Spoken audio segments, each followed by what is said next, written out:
రంగారెడ్డి జిల్లా నారాయణఖేడ్లో ఎమ్మెల్సీ జీవన్ రెడ్డి పర్యటించారు. ఈ సందర్భంగా ఆయన కేంద్ర ప్రభుత్వంపై తీవ్ర విమర్శలు చేశారు.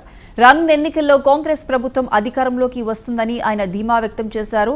తెలంగాణ రాష్ట్రంలో ప్రజలు మార్పు కోరుకున్నారని తెలిపారు. గత నియంతృత్వ ప్రభుత్వానికి చరమగీతం పాడారన్నారు. రేపు దేశంలోనూ ఇదే పరిస్థితి వస్తుందని, కేంద్రంలో కాంగ్రెస్ పార్టీ ఆధ్వర్యంలో ఇండియా కూటమి అధికారంలోకి వస్తుందని జీవన్ రెడ్డి చెప్పారు. ఏనాడైనా నిరుపేద వర్గాల పట్ల, రైతాంగం పట్ల, రైతు కూలీల పట్ల అండగా నిలిచే పార్టీ కేవలం కాంగ్రెస్ పార్టీ అని చెప్పంటున్నాను. రేపు రాబోయే ఒక పార్లమెంట్ ఎన్నికల్లో జాతీయ స్థాయిలో కాంగ్రెస్ ప్రభుత్వం ఏర్పడడం, అది ఇండియా కూటమి ఏ విధంగా ఒక సెక్యులర్ గవర్నమెంట్, ఒక లౌకికవాద ప్రభుత్వం, పేద ప్రజల సంక్షేమ ప్రభుత్వం అని చెప్పంటున్నా.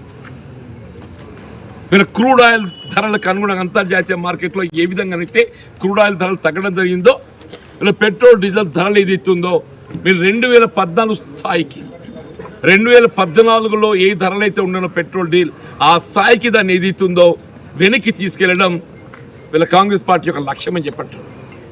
అట్లా రైతాంగానికి సంబంధించిన రుణమాఫీ ప్రక్రియ మీ రాష్ట్ర ప్రభుత్వంలో ఏదైతుందో 2 లక్షల రూపాయలు రుణమాఫీ చేస్తామని చెప్పని పేర్కొనడం జరిగింది. రేపు జాతీయ స్థాయిలో కూడా రాహుల్ గాంధీ గారు పేర్కొన్నారు, మల్లికార్జున ఖర్గే గారు ఏదైతుందో వారు పేర్కొనడం జరిగిందని చెప్పంటున్నాం.